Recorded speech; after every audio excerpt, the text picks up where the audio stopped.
Okay, imagine this. You're at a concert, maybe enjoying a nice moment, public display of affection. It seems really heartwarming.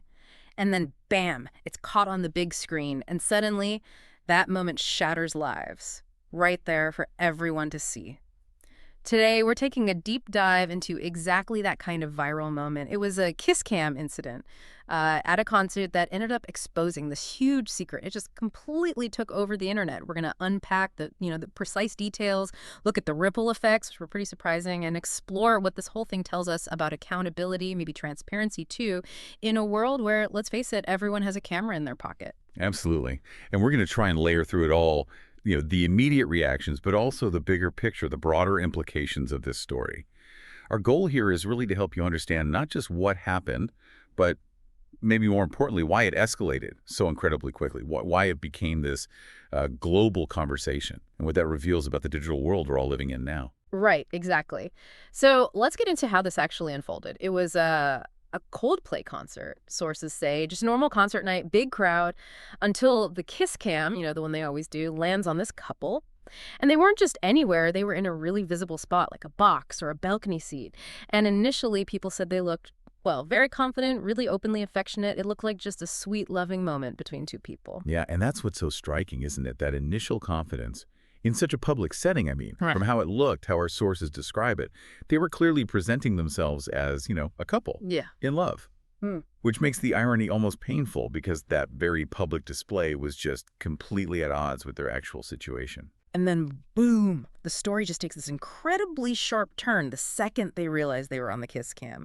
The man's reaction, people describe it as just sheer mortification, like he literally dropped towards the floor trying to hide, just vanish. While the woman next to him, she apparently went bright red, clearly very aware of what was happening, the disaster unfolding. It was such a visceral reaction. It just screamed, something is very, very wrong here. hmm And what happened next really just shows you the staggering power, maybe the speed Hmm. of the internet today. It seems like within hours, maybe even less, people online had figured out who they were. Yeah, it was incredibly fast. Turned out the man was a married CEO, his Yeah. company, called Astronomer, and the woman he was with, Hmm. the chief people officer at the very same company. Wow, just wow. Talk about a bombshell. And, this immediately throws a spotlight on the whole issue of office relationships, the complexities there, especially, and this is key, when it involves someone senior and someone who reports up the chain, even indirectly, a superior and a subordinate. Right, that power dynamic. Exactly. Now, look, some workplace relationships, they can work, but it requires, real care, Yeah. transparency, maybe transferring departments so there's no direct reporting line, things like that. But the situation described here, it seems like it just completely disregarded any of those best practices, those ethical lines. Yeah, it really underscores how crucial those boundaries are. And what happens when they're not just blurred, but kind of trampled over? And it wasn't just the professional side. The personal fallout, especially for the CEO's wife, was immediate and incredibly public. Reports came out really quickly that she'd changed her married name on Facebook. Wow. Yeah. And interestingly, she apparently left her comments open, which you can imagine. Oh, I bet. An outpouring. Totally. Just this huge wave of support from strangers.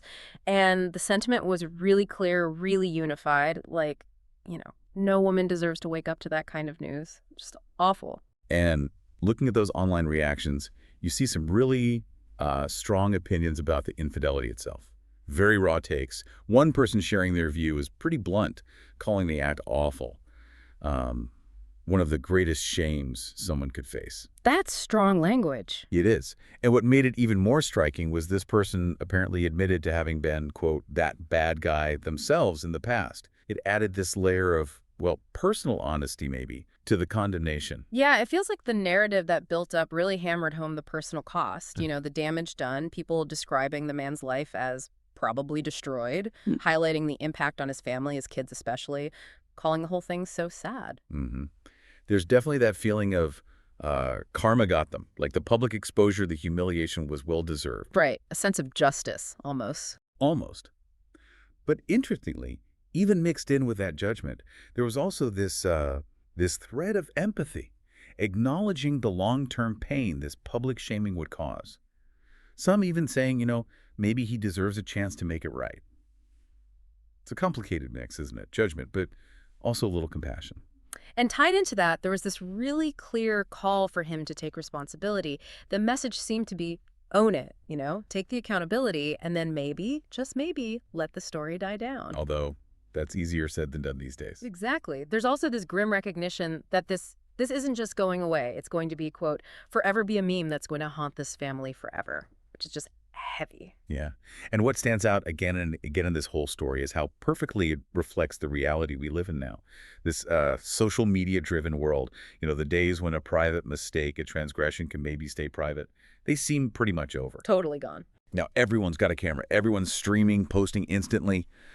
And something that might have been a quiet rumor before, it just explodes. It becomes this global firestorm in, like, minutes. And the algorithms probably help push it too, right? Right. The outrage factor. Oh, absolutely. They amplify it. Yeah. It goes beyond just simple virality into this kind of relentless cycle of public shaming. It's almost impossible to escape once it starts. It's really something, isn't it? Thinking about Coldplay, a band that's kind of known for trying to, showcase people having loving moments during their shows. Yeah, the irony. Right.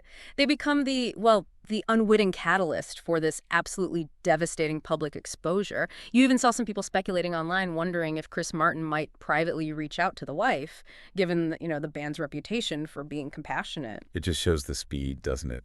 And the severity, how things can get ugly pretty quick, as they say, in this online environment. Mm-hmm. And while, yes, there's often this feeling of truth revealed, consequences finally catching up, there's also this other side, this relentless, sometimes really unforgiving nature of public shaming, especially when, the press just needs anything to report on. Yeah, the line between justice and just piling on can get really blurry. It really can. And the damage can be immense. So where does all this leave us? I mean, looking back at this whole deep dive, this one moment caught by a kiss cam, it just powerfully underscores, I think, how actions, even ones we think are private, can have these massive, very public consequences now in this totally connected world. Yeah, absolutely. The insights from this story, they really push you to think hard about transparency, about accountability, not just in our personal lives or relationships, but very much in professional settings too. The lines there, it highlights just how fast information spreads and the kind of lasting, sometimes permanent impact it can have on people, on their families. So as you're thinking about all this, here's maybe a final provocative thought for you to mull over. In an age where really almost any moment can be filmed, can be shared instantly, how does that constant potential for public exposure actually reshape how we understand personal responsibility? And maybe even bigger, what could it truly mean for the future of privacy itself?